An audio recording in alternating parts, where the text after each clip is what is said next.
Good afternoon and welcome to Selling History, brought to you this quarter hour by Vincent Beach Underground Tailors, proudly bringing the teenage population of Southern California fashion since 1941.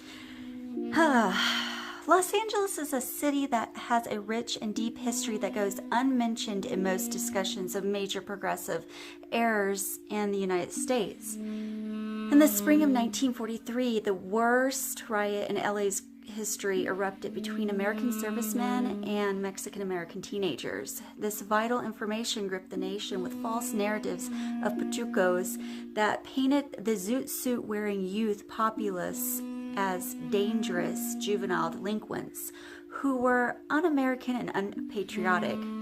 This was the worst thing you could say about a group of individuals on the home front of a nation gripped by war. Racial tensions were exponentially high, and American loyalty was of vital importance.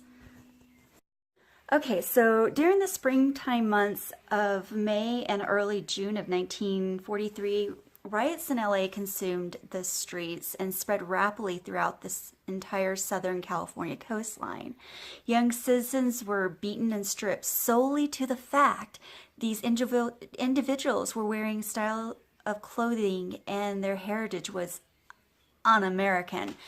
The news of the rioting gripped the entire nation, and the harsh false narrative painted the Mexican-American population of the Southwest as unsupervised juvenile delinquents whom were dangerous hoodlums.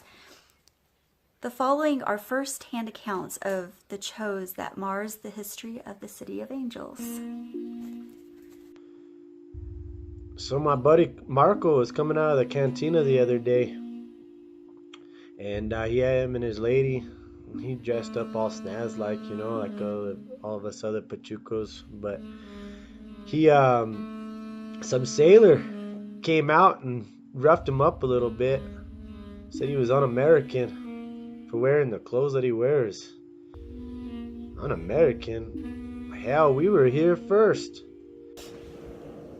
Yeah, me and my bros were celebrating a long night because we're gonna go battle, we're sailors, we're gonna go fight for our country. And next thing you know, we're on land fighting these Mexicans wearing these parachutes on their body.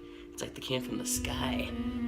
It just wasn't right. And their skin color, it was hideous. I mean, we're sailors.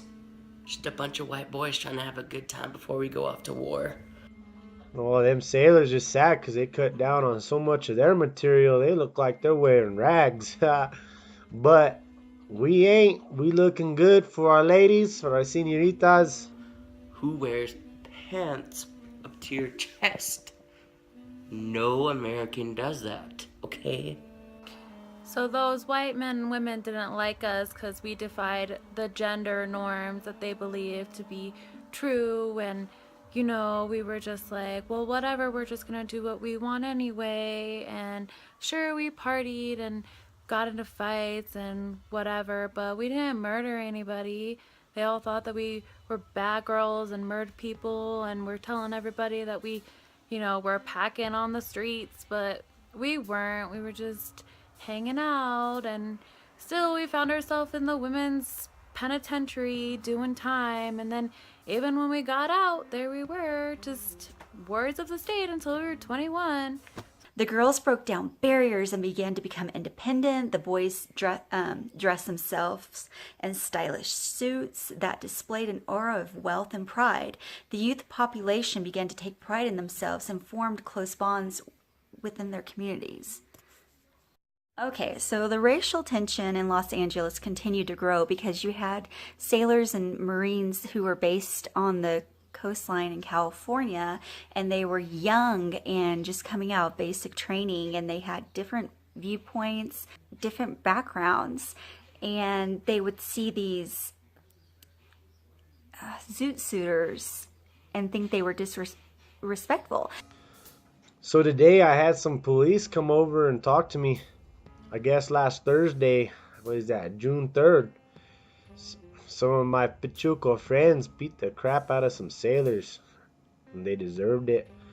They came in talking crap about us. So they roughed them up a little bit. Bro. Yeah. I mean, we fucked up a couple of those guys, you know. We stripped them clean of their clothes, and we spanked them with paddles. Well, police were asking me about, you know, what all happened that week. And, well, we Pachucos, we stick together. I ain't gonna tell them nothing. But truth be told, those sailors started talking crap and starting to push on us. So yeah, we roughed them up a little bit. Yeah, I was there. I mean, we didn't like Mexican Americans. We're a bunch of sailors. We fight hard for our country. We love America. And if you're not with America, then sadly you're not with us. And if you're not the same color as us, frankly, you're not with us as well. So us Pachucas, we were just doing our own thing, hanging with the guys, wearing skirts and pants and makeup and partying. And yeah, maybe we got into a few fights, but we didn't do anything too terrible. And, you know, people got mad and all that, but at least we knew how to hold our men down and we knew our womanly duties. I mean, we mainly didn't like the Mexican-American community because we're obviously white sailors. We prefer a white community. The newspapers were printing these slanderous accounts of what was really happening. So, you know, you have these military men going out on the streets and finding these kids with zoot suits on, and they would strip them of their clothes. So last week on Monday, was that June 7th? Man, them fights really broke out. It was crazy mayhem all throughout LA. And, you know, I was walking out of the bar, even though my parents told me not to go out. I came out of the bar with my girlfriend, and I was met with a bunch of sailors, and the riots had already started. They threw me to the ground and stripped me down, stripped me naked to my undies. Man, you know, I didn't resist. There was too many of them. I didn't have my Pachuco friends. But, you know, here I thinking these guys are going to get in trouble, right? Nah. That's where it comes from. I'm not American enough. I end up in the back of a car and in jail for a week. I'm George's secretary.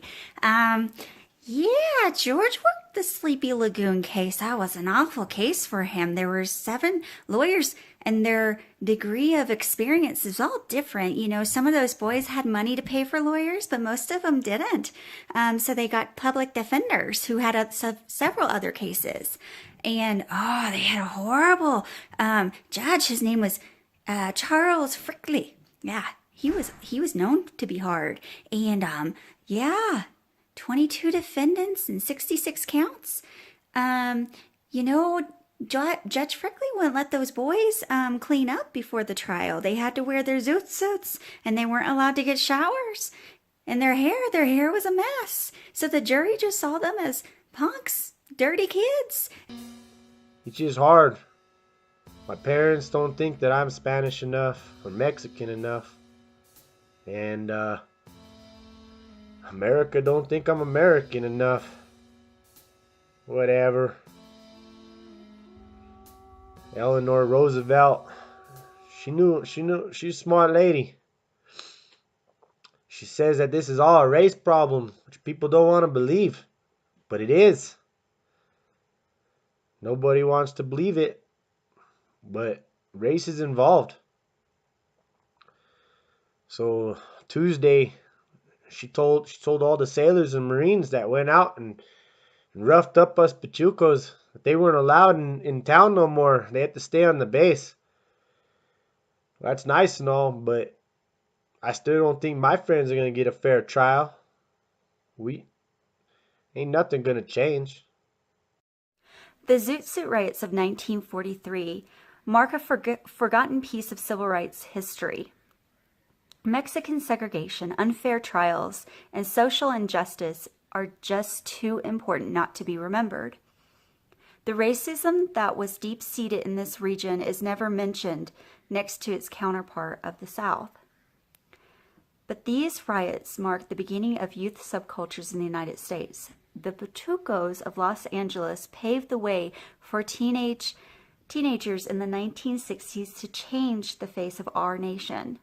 They deserve to be remembered as they truly were, a generation of Americans whom created their own identity and pushed against American traditions.